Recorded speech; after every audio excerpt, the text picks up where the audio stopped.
Olá, hoje a gente vai fundo num artigo que me pegou bastante, sabe? O título já provoca. Coração da criança pode bater no ritmo da terra na escola. Interessante. É de uma revista Debates Insubmissos.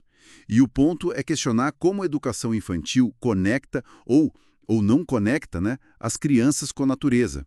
Pensando até numa ideia de cidadania planetária. Nossa, que tema potente e super atual. Exato. Porque o artigo parte de algo bem visível, né? Muitas crianças hoje vivem meio emparedadas. Sim, essa palavra é forte. Longe da terra, de árvore, de areia. E o texto vai investigar essa desconexão e, mais importante, buscar uns caminhos, né? Trazendo gente de peso, Paulo Freire, Ailton Krenak. Edgar Morin, Léa Tiriba também, né? Isso, eles mesmos. Uma turma boa para pensar junto. Com certeza. Então, vamos lá. Esse emparedamento que o artigo menciona, qual é a dimensão disso? É só morar em prédio? Olha, vai além. O artigo aponta que sim, tem a ver com a arquitetura, o Krenak fala muito do cimento e asfalto, Uhum. mas tem também o que ele chama de uma educação sanitária, quase. Aquela coisa de ensinar a ter nojinho da terra, sabe? De evitar se sujar. Ah, entendi. Tipo, não põe a mão aí. Exatamente. E junta isso com a falta de espaço seguro para brincar lá fora. Pronto, o cenário está feito. Faz muito sentido. E aí, como Paulo Freire entra nessa conversa? Porque ele é mais conhecido pela alfabetização, né? Sim, mas a filosofia dele é muito mais ampla. O artigo resgata uma ideia central do Freire. A gente não está só no mundo, a gente está com o mundo. Certo. Uma relação, não só uma presença. Isso. E essa desconexão toda, esse emparedamento, gera uma falta de pertencimento, de não se sentir parte da teia da vida. O artigo argumenta que a escola, historicamente, acabou até reforçando isso, Como assim? com um foco muito grande na sala de aula fechada, né?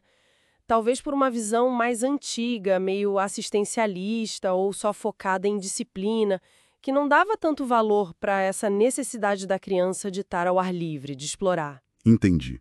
Então, se o problema é essa desconexão, qual a proposta para reconectar? O Krenak tem aquela imagem forte que você citou, do coração no ritmo da terra. Essa imagem é, uau, é muito forte mesmo. O Krenak, ele traz essa sabedoria indígena, né? E ele contrasta a nossa educação tão focada em competir, em ser o melhor, Uhum. com a visão dos povos originários que é muito mais sobre partilhar, sobre o coletivo, sobre aprender a ser, companheiro da terra, dos outros. Botar o coração no ritmo da terra é isso, é buscar essa sintonia. Uma sintonia mais orgânica, talvez, menos acelerada. Exato. Menos individualista também. É outra lógica. E a Leia Tiriba, que também é citada, como ela contribui para essa ideia de reconexão? A Tiriba, ela foca muito na criança mesmo.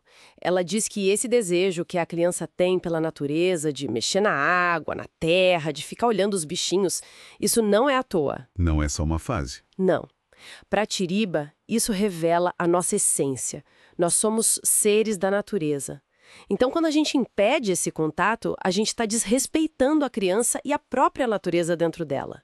Cuidar da criança para ela é garantir esse contato, é vital. Ok, então o diagnóstico está claro, estamos desconectados e isso é ruim. A reconexão é urgente. Mas e na prática? Como fazer isso numa escola que, sei lá, não tem um quintal gigante e que tem uma rotina apertada? O artigo dá pistas? Dá sim. Ele tenta ser prático também. A Tiriba fala em desemparedar as crianças, claro, mas não só fisicamente. Ah, tem mais. Mento. E passar a reverenciar mais a natureza no próprio jeito de aprender. Reverenciar. Gostei disso. E tem outro ponto dela que acho crucial. Dizer não ao consumismo. Porque o consumismo também nos afasta do que é essencial, né? Do contato real. Verdade. E como isso se amarra com o Morim, por exemplo? Que fala de condição humana, era planetária. Se amarra totalmente. O Morim critica muito o conhecimento todo fragmentado, em caixinhas.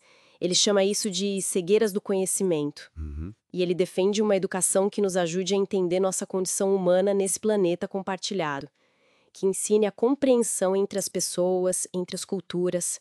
E o Freire? Bom, o Freire complementa com a necessidade de uma educação que liberta, A conscientização, né? exatamente, que nos ajude a ler o mundo criticamente para poder transformá-lo. Uma educação que valorize a diversidade, que nos humanize de verdade e que conecte o nosso lugarzinho aqui com essa cidadania global que o Morim fala. Para o Freire, educação é ato de amor, de coragem. Não pode ser de mentira. Muito bom. E pensando nas práticas, o artigo sugere coisas como caça ao tesouro com elementos naturais, fazer mandalas com folhas, trilhas sensoriais. Mas aí fica a dúvida: isso funciona mesmo para mudar a lógica? Ou vira só uma atividade bonitinha, isolada, e a criança continua emparedada no resto do tempo? Ótima pergunta. É um risco, né? O artigo sugere que essas práticas são importantes sim, mas não podem ser só isso. É preciso ir além. Como? Repensando a própria arquitetura da escola, quando possível. E, como diz o Krenak, uma coisa fundamental: reflorestar o imaginário. Reflorestar o imaginário.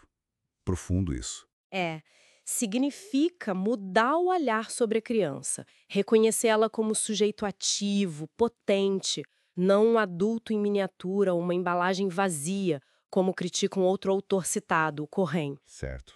É construir o currículo a partir da infância, ouvindo as crianças, valorizando essa conexão que elas já têm com a vida.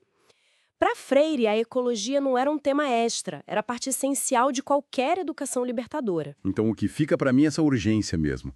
Repensar a educação infantil não é só sobre conteúdo, é sobre a relação. Exato. A relação da criança com ela mesma, com o outro, com a natureza, com o planeta. É formar a gente mais inteira, né? Consciente e conectada com essa terra-pátria do Morin. Perfeito. E talvez a provocação final que o artigo deixa no ar, misturando Krenak e Freire, seja essa. A educação atual muitas vezes parece que limita um pouco a nossa capacidade de imaginar outros futuros, né? Então, como é que a gente pode criar na escola, desde pequeno, espaços onde as crianças possam realmente exercitar essa habilidade de inventar outros mundos, de praticar a transformação, a conscientização ali no dia a dia? Uma pergunta e tanto para a gente levar daqui, né? Com certeza. Fica a reflexão.